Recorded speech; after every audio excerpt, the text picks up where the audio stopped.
Cellphone, telephone ഇതുകൊണ്ട് വളരെ നല്ല കാര്യവുമുണ്ട്, അതുപോലെ തന്നെ പല ദൂഷ്യ ഫലങ്ങളുമുണ്ട്. നിങ്ങളൊന്നോർത്തെ, എൻ്റെ ചെറുപ്പകാലത്തൊക്കെ, അതായത് ഞാനിപ്പോഴും ഓർക്കുന്നു, ഞാൻ നേഴ്സിംഗ് പഠിച്ച് പാറ്റ്നയിലാണ്. അപ്പം ഞാൻ എറണാകുളത്ത് നിന്ന് ട്രെയിൻ കയറി പാറ്റ്നയിലെത്തി. ആ യാത്രയിലുടനീളം എൻ്റെ പേരൻസിനോ ഒരറിവുമില്ല ഞാൻ എങ്ങനെയാണ് ട്രെയിനിൽ യാത്ര ചെയ്ത് എല്ലാം സേഫാണോ. എനിക്കും അവരുമായിട്ട് കമ്മ്യൂണിക്കേറ്റ് ചെയ്യാൻ ഒരു വഴിയുമില്ല. പിന്നെ അവിടെ ചെന്ന് ലെറ്റർ എഴുതി ഒരാഴ്ച കഴിഞ്ഞു, ലെറ്റർ കിട്ടി, അവർ റിപ്ലൈ അയക്കുമ്പം 2 ആഴ്ചയായി. അതായത് നമ്മൾക്ക് അന്ന് കാലത്ത് കമ്മ്യൂണിക്കേഷനൊക്കെ വളരെ സ്ലോ ആയിരുന്നു. പിന്നെ എല്ലാം ഒരു വിശ്വാസം. പക്ഷെ ഇപ്പോൾ അങ്ങനെയല്ല. കാലം വളരെ വേഗത്തിൽ സയൻസ് ഡെവലപ്പ് ചെയ്തുകൊണ്ടിരിക്കുകയാണ്. ഇന്ന് നമുക്ക് ഒരു ഫോണില്ലാത്ത, ഒരു സ്മാർട്ട് ഫോൺ ഇല്ലാത്ത ഒരു ജീവിതം നമുക്ക് ഇമാജിൻ ചെയ്യാൻ പോലും പറ്റത്തില്ല. ഐഫോൺ ഇല്ലാത്ത ഒരു ജീവിതം ഇമാജിൻ ചെയ്യാൻ പോലും പറ്റത്തില്ല. ഇത് നല്ലതാണോ? നല്ല കാര്യമാണ്. കാരണം ഞാൻ പറഞ്ഞ പോലെ ആൾക്കാരുമായിട്ട് നമുക്ക് കമ്മ്യൂണിക്കേറ്റ് ചെയ്യാം. ഈ വേൾഡ് തന്നെ വളരെ സ്മോളായിട്ട് നമുക്ക് ഫീൽ ചെയ്യും.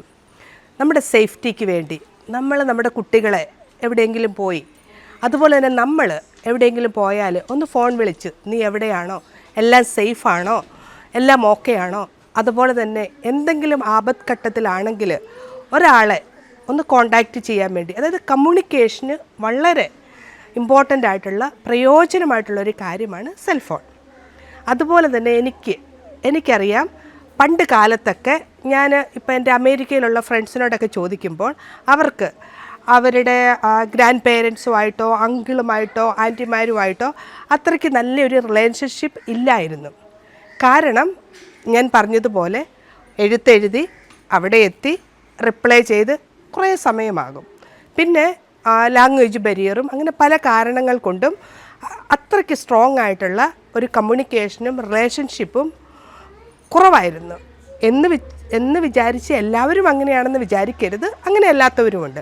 പക്ഷേ ഇപ്പോൾ നമുക്ക് വാട്സപ്പ് അതുപോലുള്ള ഗ്രൂപ്പുകൾ ഉള്ളത് കൊണ്ട്, വാട്സപ്പിൽ ഓരോ ഫാമിലിക്കും അവരുടേതായിട്ട് ഗ്രൂപ്പുകൾ, ഫ്രണ്ട്സിൻ്റെ ഗ്രൂപ്പ്, ഇതുകൊണ്ട് ഇപ്പോൾ പലർക്കും ഫാമിലി റിലേഷൻഷിപ്പ് നന്നായിട്ട് ദൃഢമാക്കാൻ പറ്റുന്നുണ്ട്. അതൊരു നല്ല കാര്യമാണ്. അതുപോലെ തന്നെ സ്മാർട്ട് ഫോൺ എന്ന് പറയുന്ന ഒരു മിനി കമ്പ്യൂട്ടറാണ്. Everything on the tip of the finger. നമ്മൾക്ക് എന്താ വേണ്ടത് എല്ലാം നമുക്കൊരു ഷോപ്പിംഗ് ചെയ്യണോ, അതിനുള്ള ഫെസിലിറ്റീസ് അവൈലബിൾ ആണ്. നമുക്ക് ആർക്കെങ്കിലും മെസ്സേജ് അയക്കണോ, നമുക്കൊരു വഴി നമ്മൾ യാത്ര ചെയ്യുവാണ്, അപ്പം നമ്മൾക്ക് റൂട്ട് അറിയത്തില്ല, റൂട്ട് മാപ്പ് നിങ്ങൾക്കറിയാം. എൻഡ്ലെസ് ആക്സസ് ആണ് നമുക്ക് സ്മാർട്ട് ഫോൺ തരുന്നത്. സ്മാർട്ട് ഫോണിൻ്റെ ഉപയോഗം നമ്മുടെ ദൈനംദിന ജീവിതത്തെ വളരെ എളുപ്പമാക്കുന്നു. അതുപോലെ തന്നെ ഞാൻ പറഞ്ഞല്ലോ, നമുക്കൊരു സേഫ്റ്റി ഫീൽ തരുന്നുണ്ട്. പിന്നെ നമ്മുടെ റിലേഷൻഷിപ്പ് ഇച്ചിരി അവിടെ സ്ട്രോങ് ആക്കാൻ ഹെൽപ്പ് ചെയ്യുന്നു. ഇങ്ങനെ പല പല പ്രയോജനങ്ങളുമുണ്ട് സ്മാർട്ട് ഫോൺ കൊണ്ട്. പക്ഷേ അതോടൊപ്പം തന്നെ ഇതിന് മറ്റൊരു വശമുണ്ട്. അതേപ്പറ്റിയാണ് ഞാൻ മെയിനായിട്ട് ഇന്ന് പറയാൻ പോകുന്നത്. ഞാൻ ആദ്യം വിചാരിച്ച് ഇത് കുട്ടികൾക്ക് വേണ്ടി ചെയ്യാമെന്ന്. അതായത് ഇപ്പോൾ പറയുകയാണെങ്കിൽ അമേരിക്കയിലൊക്കെ കുട്ടികൾ സെൽഫോൺ സ്കൂളിൽ അലൗഡ് അല്ല, അവർക്കത് യൂസ് ചെയ്യാൻ പറ്റത്തില്ല.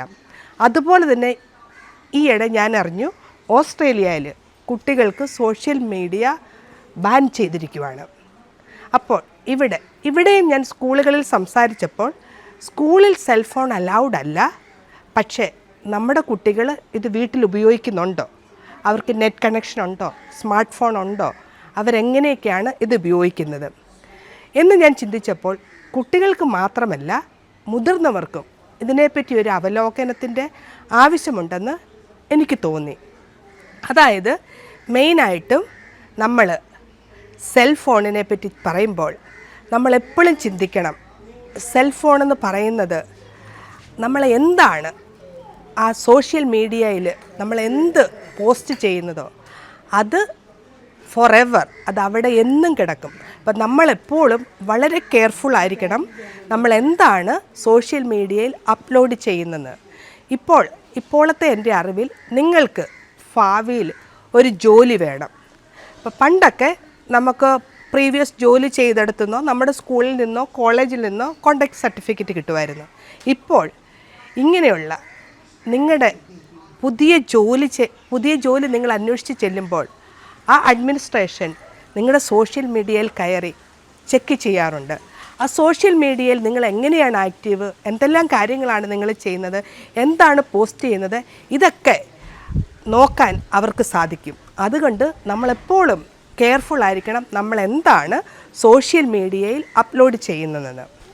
അതുപോലെ തന്നെ മറ്റൊരു കാര്യം, സോഷ്യൽ മീഡിയയിൽ കൂടെയുള്ള മെസ്സേജിങ് നമ്മൾക്ക് ഫിസിക്കലി അറിയാത്ത ഒരാളുമായിട്ടും നമുക്കറിയാൻ വയ്യാത്ത ഒരാളുമായിട്ടും അവരുടെ എന്തെങ്കിലും മെസ്സേജ്, ഇപ്പം നമ്മൾ വെറുതെ ഇരിക്കുക, നമുക്ക് പരിചയമില്ലാത്ത ഒരാൾ നമ്മളോട് ഫ്രണ്ട്ഷിപ്പ് കൂടാൻ വരുമ്പോൾ അത് അവോയ്ഡ് ചെയ്യണം. നമ്മൾക്കറിയത്തില്ല അങ്ങേ തലക്കലുള്ള ആൾ ആരാണ്, പേരെന്താണ്, വയസ്സെന്താണ്, അഥവാ പറഞ്ഞാലും അത് നേരാണോ അല്ലയോ എന്നറിയത്തില്ല.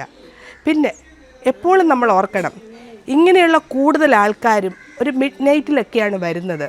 അപ്പോൾ ഈ മിഡ് നൈറ്റിൽ നമുക്ക് വേണ്ടി സമയം സ്പെൻഡ് ചെയ്യാൻ നമ്മളറിയാത്ത ഒരാൾ സമയം സ്പെൻഡ് ചെയ്യുമ്പോൾ അതിൻ്റെ പുറകിൽ മറ്റെന്തെങ്കിലും ഒരു കാരണം കാണും. നമ്മുടെ കുട്ടികൾക്ക് മാത്രമല്ല മുതിർന്നവർക്കും ഈ സ്മാർട്ട് ഫോൺ എങ്ങനെയാണ് ബുദ്ധിപൂർവ്വം ഉപയോഗിക്കേണ്ടതെന്ന് പറഞ്ഞു കൊടുക്കണം. അത് നമ്മുടെ റെസ്പോൺസിബിലിറ്റിയാണ്. കാരണം ഈ സ്മാർട്ട് ഫോൺ പെട്ടെന്നിങ്ങ് വന്നു, അതിന് പലർക്കും പല സൈറ്റിലും ഈസിലി അത് ആക്സസ് ചെയ്യാൻ പറ്റും. അപ്പം മെയിനായിട്ടും നമ്മുടെ കുട്ടികളെ പറ്റി പറയുമ്പോൾ മാതാപിതാക്കൾ അറിഞ്ഞിരിക്കണം കുട്ടികൾ സ്മാർട്ട് ഫോൺ എന്തിനൊക്കെയാണ് ഉപയോഗിക്കുന്നത്.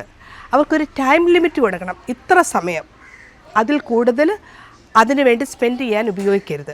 അതുപോലെ തന്നെ അവർ ആരൊക്കെയായിട്ടാണ് സംസാരിക്കുന്നത്, അതായത് അവർക്ക് പല ഫ്രണ്ട്സും ഉണ്ട്, അതാരൊക്കെയാണ്, ടൈംലി അവരുടെ ഫോൺ ചെക്ക് ചെയ്യണം. അവരാരൊക്കെയാണ് സംസാരിക്കുന്നത്, ഏതെല്ലാം സൈറ്റിലാണ്, എന്തെല്ലാമാണ് പോസ്റ്റ് ചെയ്യുന്നത്, അതുപോലെ തന്നെ ഒരു ടൈം ലിമിറ്റ്. ഇത് മാതാപിതാക്കളുടെ റെസ്പോൺസിബിലിറ്റിയാണ്. പിന്നെ ഒരു പക്ഷേ ഇപ്പം ഞാൻ പറയുവാണ്, നമ്മൾ ഒത്തിരി വളരെ വിഷമിച്ച് ബുദ്ധിമുട്ടിയൊക്കെ ഇരിക്കുമ്പോഴത്തേക്കായിരിക്കും നമുക്ക് ഒരു സെൽഫോണിൽ കൂടെ ഒരു ഹായ്, അപ്പം ചുമ്മാ ഒന്ന് തിരിച്ച് ഹായ് വച്ചേക്കാം. അങ്ങനെ ആ ബന്ധം, അതായത് നമ്മൾക്കറിയത്തില്ല ആരാണെന്ന്, ഒരുപക്ഷെ ആദ്യം നമ്മളെ ഒത്തിരി കംഫോർട്ട് ചെയ്യും. അവർ ഇങ്ങനെ വരുന്നവർ ഏത് വേഷം കെട്ടിലും നമ്മളെ ട്രാപ്പിലാക്കാൻ അവർ റെഡിയാണ്. അവർ വളരെ സ്നേഹമൂർന്ന വളരെ സന്തോഷമുള്ള മധുരകരമായ സംസാരത്തിൽ നമ്മളെ വീഴ്ത്തും. അപ്പോൾ അങ്ങനെയുള്ള ഇതിൽ മുതിർന്നവരായാലും കുട്ടികളായാലും പരിചയമില്ലാത്ത ഒരാളുമായിട്ടും ഒരു ഓൺലൈൻ റിലേഷൻഷിപ്പ് കണ്ടിന്യൂ ചെയ്യരുത്. നമ്മൾക്കറിയാത്ത ഒരാളുമായിട്ടും നമ്മൾ ബന്ധം കീപ്പ് ചെയ്യാതിരിക്കുന്നതാണ് നമ്മൾക്ക് നല്ലത്. പിന്നെ നമുക്ക് ഫ്രണ്ട്സ് ഉണ്ടെങ്കിൽ തന്നെ ആ ഫ്രണ്ട്സുമായിട്ടും നമ്മൾ എന്താണ് സോഷ്യൽ മീഡിയ വഴി ഷെയർ ചെയ്യുന്നത് അതിൽ നമ്മൾ വളരെ കെയർഫുള്ളായിരിക്കണം. ഞാൻ പറഞ്ഞല്ലോ, നമ്മൾ അവിടെ ഇടുന്ന ഓരോ മെസ്സേജും ഓരോ പിക്ചറുകളും അതെന്നും അവിടെ കിടക്കുവാണ്. അതുപോലെ തന്നെ ഇപ്പോൾ ഫോർ എക്സാമ്പിൾ കുട്ടികളൊക്കെ ഒരു റിലേഷൻഷിപ്പിലാണ്, ബോയ് ഫ്രണ്ട് അല്ലെ ഗേൾ ഫ്രണ്ട് പറഞ്ഞു എന്ന് വിചാരിച്ച് എന്തെങ്കിലും തരത്തിലുള്ള പിക്ചേഴ്സൊക്കെ അയച്ചാൽ അത് അവർ മാത്രമല്ല കാണുന്നത്, അത് അവിടെ കിടക്കുവാണ്, അത് അവർക്ക് ആർക്കും വേണ്ടി ഷെയർ ചെയ്യാം. അത് നമ്മൾ എപ്പോഴും കെയർഫുള്ളായിരിക്കണം. പിന്നെ മറ്റൊരു കാര്യം, അതായത് നമ്മൾക്കാരെങ്കിലും ഒരു ഇൻഅപ്രോപ്രിയേറ്റ് ആയിട്ടുള്ള ഒരു വീഡിയോസ് അയച്ചു തരുമ്പം നിങ്ങളൊന്നും ചെയ്യരുത്. നിങ്ങളത് മറ്റൊരാൾക്കും, ഇവൻ നിങ്ങളുടെ പേരൻസിനാണെങ്കിലോ ഫ്രണ്ട്സിനാണെങ്കിലോ ആർക്കും നിങ്ങളത് ഫോർവേഡ് ചെയ്യരുത്. നിങ്ങൾ ഫോർവേഡ് ചെയ്താൽ നിങ്ങളും ആ ട്രാപ്പിൽ പെട്ടു. അങ്ങനെ എന്തെങ്കിലും മെസ്സേജ് വരുമ്പോൾ നിങ്ങൾ ലീഗലി ഹെൽപ്പാണ് സീക്ക് ചെയ്യേണ്ടത്, അല്ലാതെ സ്വയമായിട്ട് അതിൻ്റെ പുറകെ നോക്കാൻ പോകരുത്. പിന്നെ ഒരു കാര്യം, ഈ സോഷ്യൽ മീഡിയ എന്ന് പറയുന്നത് ഇതൊരു അഡിക്ഷനാണ്. ചിലർക്ക് കള്ള് കുടിക്കും, ഡ്രഗ്സ് എടുക്കും, അങ്ങനെ പല അഡിക്ഷനുണ്ട്. ഗാംബ്ലിംഗ് ഉണ്ട്, ചൂതുകളി, ഇങ്ങനെ പല അഡിക്ഷനെ പോലെ ഒരു അഡിക്ഷനാണ് സോഷ്യൽ മീഡിയ. അതായത് സോഷ്യൽ മീഡിയയിൽ വൺ ആഫ്റ്റർ അനദർ ഇങ്ങനെ ഓരോ കാര്യങ്ങളും വന്നുകൊണ്ടിരിക്കും. അത് നമ്മളെ അവിടെ പിടിച്ചിരുത്തും. അതുകൊണ്ട് നമ്മളെപ്പോഴും ഒരു ബൗണ്ടറീസ് ഇടണം, ഒരു ടൈം ലിമിറ്റ് വേണം. എന്തെല്ലാം സൈറ്റിലാണ് പോകുന്നത് അതും കൂടെ നമ്മൾ കെയർഫുള്ളായിരിക്കണം. പിന്നെ ഈ സോഷ്യൽ മീഡിയ ഒന്നോർത്തേ, നമ്മൾ ഇത് വാച്ച് ചെയ്തുകൊണ്ടിരിക്കുകയാണെങ്കിൽ പലരെയും ഞാൻ കണ്ടിട്ടുണ്ട്, പുറം ലോകത്തിൽ നടക്കുന്ന ഒരു കാര്യം അവരറിയും ഇതിൽ തന്നെ ഹൈപ്പർ ഫോക്കസാണ്. ഇതും ഒരു സോഷ്യൽ മീഡിയ ADHD, അതായത് ഈ ഹൈപ്പർ ഫോക്കസും ഒരു മെൻ്റൽ ഡിസോർഡറിൽ അവസാനിക്കുന്നുണ്ട്. അതുകൊണ്ട് നമ്മളിവിടെയും വളരെ കെയർഫുള്ളായിരിക്കണം. പിന്നെ ഞാൻ കാണുന്ന പല കുട്ടികളും ഭക്ഷണം കഴിക്കുമ്പോൾ വാച്ച് ചെയ്തുകൊണ്ടാണ്.